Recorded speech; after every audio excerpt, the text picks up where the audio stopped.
do you want to just introduce yourself? Yeah, well, I'm Joel. I play drums and I sing in Wolf Alice. And, and then there's a couple of other us. We've got Ellie, who's our vocalist and our guitarist, and Josh, who plays the lead guitar, and Theo, who plays bass. And, I'm the only one here at the moment from Wolf Alice. No, that's okay. Thank you so much for talking to us. And if the others want to come along when they're done, then that'd be great. So just a few questions. So your album, My Love Is Cool, is coming out on June 22nd. And I was just wondering what you can tell us about it. Are there some songs we've heard before or all new content? And kind of like, how would you describe it to people who haven't like heard Wolf Alice before? We basically just kind of got our shit together got our stuff together. Sorry. It's okay. Sorry. I shouldn't have said that.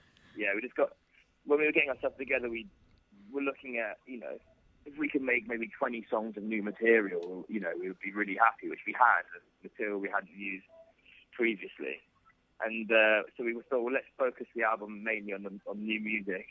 But there was a couple of songs that were just one-off singles, and which we knew had meant a lot to kids and stuff and fans. And so that's Bros and Fluffy. So they've worked their way back onto the album. And you're in America, aren't you? Yes, we are. So you guys are going to have Money Needs to Smile as well, which is our current single in the States, but was actually part of a different record we made called Creature Songs, which is an EP. So those three will be on the American version.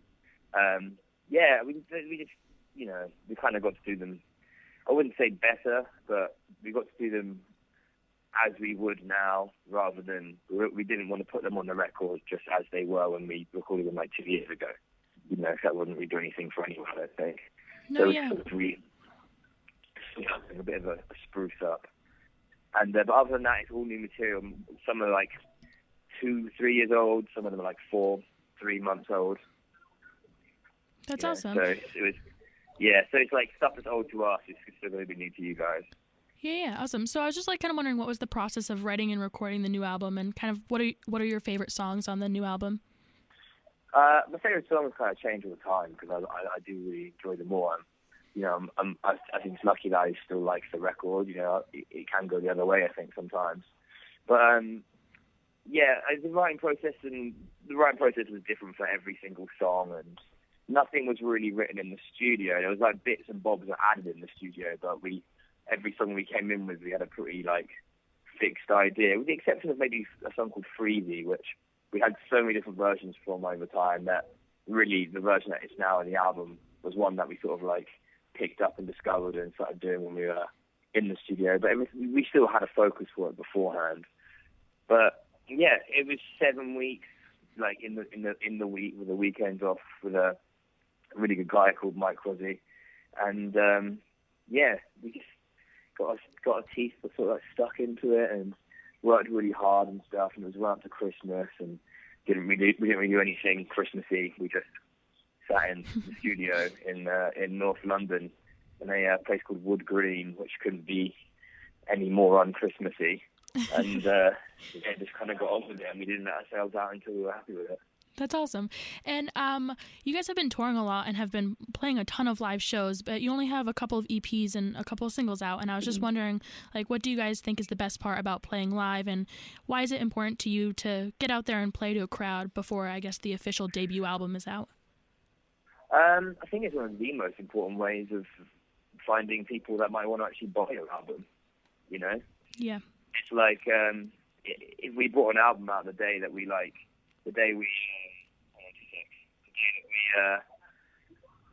formed, there'd have been, no one would have known about it. But now we've played so much and we've taken it with a lot of passion and taken it around the country and around the world even now. Before the album comes out, hopefully we'll have a demographic to actually like be heard by. I think it's like the old school way of getting a fan base, No, yeah, absolutely. Yeah, and I said absolutely, and I personally love live music and going to see shows. So I actually really love when bands kind of tour first before their first album, because I feel like the live shows are where the power and the personality of the band comes through. We did so many shows. I mean, we did shows we didn't know how to play our instruments. No one knew what was going on. Everything was breaking all the time, and we did that for a year. Just shows that, looking back on it, were kind of shocking in their own way. But now it's, we just like, right, we can't keep doing this. We're going to have to start rehearsing like all the time, which is very hard, because it's very expensive in London to do it. No, yeah, but we absolutely. did. We sort of started thinking about shows, and we just started doing like much bigger like ideas rather than just like playing, like have things, a bit more interesting live. So we tried to do that. People seem to dig it. No, yeah, absolutely. I actually saw you guys in Austin last week. I was in Austin. Oh! Yeah, I was in Austin just like, I was just there and I saw that you guys were playing and I was like, I have to go see them. And it was a fantastic show. I still have like the bruise and the battle scars to prove that I was there. And, oh, really? Yeah, I really enjoyed Austin. It was actually one of my favourite shows of the tour. No, I think someone said it was the busiest show he's ever seen in that venue, which is like, I remember looking out and seeing so many people outside the venue and stuff. It was mental. Yeah, it's a really nice vibe. Yeah, and I'm not from Austin. Like, we're based in upstate New York, so I'd never been to that venue either, and I thought it was crazy fun. Yeah. Yeah, and cool. you guys... Theo just finished his interview, by the way, so he might jump onto this conversation. Oh, awesome. Who is it? I'm sorry. I'll put us on speaker. Hang on. Yeah, absolutely. Yes, hello. Hello, how are you doing? Hi, how are you? I'm good, thank you. I want to go into a little quieter room for a second because someone decided to play a pop. We're at our rehearsal space at the moment. Oh, got you. Yeah, we're going to go into a little room. Yeah, take your time. Sorry. No, it's fine. I understand things are crazy. You guys like have your album coming out soon, so I'm sure that everyone's trying to like get a piece. Yeah, we've been signing 2,000 cards today. Yeah, like these cards that come with the album. Like yeah. You pre-order the gold vinyl. You get a little picture of us with our names on it, but there's 2,000 of them. It's pretty insane. That's wild.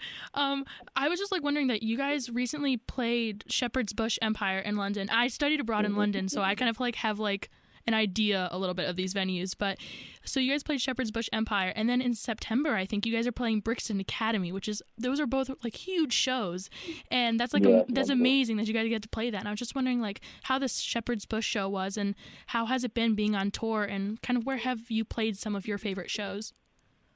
I think Shepherd's Bush was definitely one of our communal favourite shows, just because it was, an absolute dream come true. But the other day we played at the Roxy in LA, and for some reason it was just like the vibe was really perfect, and it just clicked for all of us. So that's definitely in my head one of my fondest memories of our live performances. And also, LA's great. No, yeah, that's awesome. Yeah, I like LA.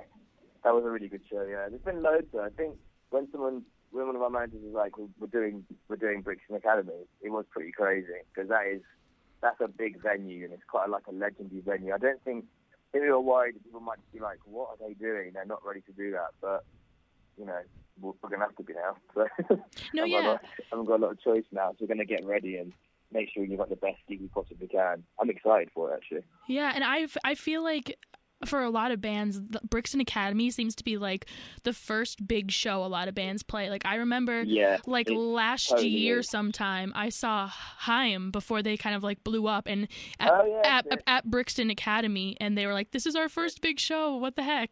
And so I feel like that definitely has like a lot of history at that venue. But it's sort of like the rite of passage for a lot of bands and and even international bands. They're trying to get their foot into larger shows in the UK. You kind of have to go through Brixton Academy. No, yeah. So, I've seen some cool bands there. Some really cool bands. I saw the Arctic Monkeys there when I was a kid. And that's the Hives, awesome. and I went there for my 14th birthday. I actually saw Linkin Park there when I was 13. That was good. So yeah, there's good memories of that venue. It should be a really nice night. Yeah, and I was wondering, like, do you guys have like any funny tour stories? And what are you guys up to now in terms of touring? Are you still on the road? Or are you home for a little bit? We're home, but a recent game of mine, Theo's, and Ellie's is to fight. We decided that fighting is our new pastime. Like not fist like fighting? Verbal, like actual physical fighting. Wow. And genuinely about what we do in our pastime. No, it's about stuff we do on tour. Oh, fighting. Yeah. We're in Dallas, and it was the last night, so me, Ellie, and Theo had stayed out, and I don't know, I just remember we just decided it would be that wrestling is our new... It's less Ellie getting punched, though, just for the rest. Oh, yeah, so this is how she keeps winning, because she throws the first punch. She's the fighter. That's awesome. Yes, that's the only that's the answer. That's the answer. So, if anyone can know anything about you, is that on tour, Wolf Alice likes to get in fist fights. Yeah, just come and smack me. Just come and smack you. I'll understand. You said that, and someone's going to do it now, because people do actually go, like, you say that, but Yeah. don't hear that I know. and actually not wanting to be punched in the head. Yeah. They're like, oh, I go, boom, wow. Now, all of a sudden, people are going to be rushing the stage just to hit you. I know. I think they used to try to do that anyway, to be fair, but now they're thinking, they think I like it. Yeah, wrestling, Greek wrestling is our new kind of pastime. Yeah, well, keep in shape on the road, I guess. Kind of, sort of. Yeah. And I was just I feel as if I can hear a lot of different genres and sounds within your music. And I've noticed, just like when reading reviews and stuff of your music, that you guys get compared to like an absurd amount of different bands that like where like their genres don't match up at all over the map. And so I was kind of wondering who like inspires you all and what music you have been listening to lately. I think we get inspired by loads and loads of different things. We're very much a very big pop fans, and we love great pop songs. We love Miley Cyrus, we love bloody Katy Perry, Elton John, but we also love Deftones, Sleep, and Korn. So, it's kind of difficult for us to explore all of our influences at one time. I mean, me personally, Queens of the Stone Age is probably my favourite band in the history of the planet, of the world. The few bands. But I think most of the time, yes, you're right. Everyone references completely the wrong bands. If anyone says that we sound like Veruca Salt, I will cry. Yeah, we always get compared to bands that we've never really heard, so it's always a bit strange when someone's like, I mean, it's so obviously influenced by, and then insert the band that we've never ever listened to. Mm-hmm. But it's just people just trying to describe things to people visually, isn't it? Like stuff they already have heard. So I can see how people do it, but every now and then a review pops up that actually tries to describe it sonically, and they're kind of interesting. No, yeah, because I get like I get like trying to like describe how a band sounds to someone, but then that often kind of like pigeonholes the band and what they can sound like. So I understand that. Yeah, and then that quote follows you around for like ever. Someone's still saying we sound like Elastica and the XX. It's just like. That was probably maybe a song we did like 3 years ago. But to be fair, we haven't really got our act together and got an album out, so I can't really complain. No one knows what we sound like. We're all wrong. Yeah, now you just need a debut album, and then everyone can compare you to another set of bands. Yeah, well, exactly. Yeah. And I was just wondering that you guys are like playing some festivals this summer. So I was like, who are you guys listening to, and are there any people that are going to be playing at the festivals that you guys are also playing that you guys just absolutely have to see? Any festival we're playing, that Tame Impala are playing, I want to try and see those guys. Yeah, absolutely. Yeah. Marilyn Manson. Yeah, we're playing with Marilyn Manson in Japan. That's going to be amazing. In Japan? That's awesome. That's going to be sick. Yeah. There's a band called Slaves from the UK. They're like one of my favourite live bands. I'd like to see them. There's a band called... we're not playing on the same day as them, but Kendrick Lamar's playing Reading Leeds. That would have been incredible to see him. Yeah. I think we're playing on Metallica Day. The day Metallica's playing at Reading. That could be a laugh. Nice. I'm going to go watch the Foo Fighters at Glastonbury, definitely. There's loads. Hopefully we'll get to see more than we usually do, but, there's always at least one good band you can try and catch. Is that Japan show? Is that like the Fuji Rock Festival or something? It's Summer Sonic. Okay, because I heard about Fuji Rock, and I heard that it's like wild, and you're like in the mountains of Japan. So I was just curious. Yeah, we got that one. It's the other one. no, I was just curious. I didn't know. And so I'm basically going to wrap this up now, but we kind of have a mini tradition here, or if not a tradition, at least a theme of we kind of always end our interviews with some like really stupid questions. So yes, that's what I like. So I was just wondering. We'll be sure to give you a stupid answer. So you guys can both answer and just like tell who's answering. If you were a kitchen utensil, what would you be? Whisk. A whisk. NutriBullet. Because you're filled with nutrients and like staying healthy, yes? No, I don't even know what that is. my girlfriend, I buy her one for ages, and then I could just become one, and then my girlfriend would solve. She'd love me forever. Then you would solve all the problems in the world. It's the most pure juicer they've ever developed. NutriBullet. They sell them cheap over there. I'm going to come over to your country and steal loads of NutriBullet. Yeah, I was going to be a whisk. They sound really exotic. A whisk. That's not a bad answer. No. That's not a bad answer. No, and okay. I don't think I'd be a whisk. I know, probably a microwave, because most of my dinner comes out of a microwave. It'd be handy. There's nothing wrong with that. A NutriBullet or a cat. Or a cat. That's what kids tend to do. Oh, we said in the kitchen. A cat? That's not a kitchen utensil. Cats can get in there, but they never really serve a purpose other than to like. Right. I'd be just collection of blades. Yeah, blades. cats just get up on the counter and like knock glasses over. Kitchen sword. A kitchen sword. And then last one. I guess this is also kind of food related. If you could only eat one thing for the rest of your life, what would it be? Cats. That's a controversial answer. That's I don't know. I don't know. I don't know. Spicy salmon sushi. Oh, that sounds nice. Yeah, cats. Cats and sushi. Sushi. That is. You know what? Maybe pesto pasta. Oh, so boring. I love it. That's the worst answer ever. Whoa. I'm going to defend this pesto pasta. Pesto pasta is delicious. It is delicious, but not every day. Lemon parmesan on there? No. Woo! No. What would you eat if you had to eat food every day? I mean, you do have to eat food every day. You die if you could only eat one. Lights are out. I guess I stumped you. You know which one you... Oh, me. Oh, Hello? I'm sorry. Oh, yeah, you. I'm so sorry. Yeah. I think it would have to be mac and cheese. Oh, that's really intense. Jesus. What? How could you not like mac and cheese? It's like the two best things in life. It's pasta and cheese. Because you're American and you put mac and cheese on everything. You guys love cheese. Yeah. Cheese food. Or you know what I do? You know what I really like that you guys do though? Like pies, like meat pies, like vegetables, salad, like everything pies. Like I like that. Oh yeah, to be fair, I had a steak and kidney pie yesterday. Shit. I'm so hungry. We're gonna go get a steak and kidney pie now. Yeah. Go eat it. Thank you guys so much for talking to me. If you guys just want to really quickly, just like last to end it, just say who you guys are and what band you're from. My name's Theo, and I'm from the band Wolf Alice. I'm Joel. I'm funny enough also from the same band, Wolf Alice.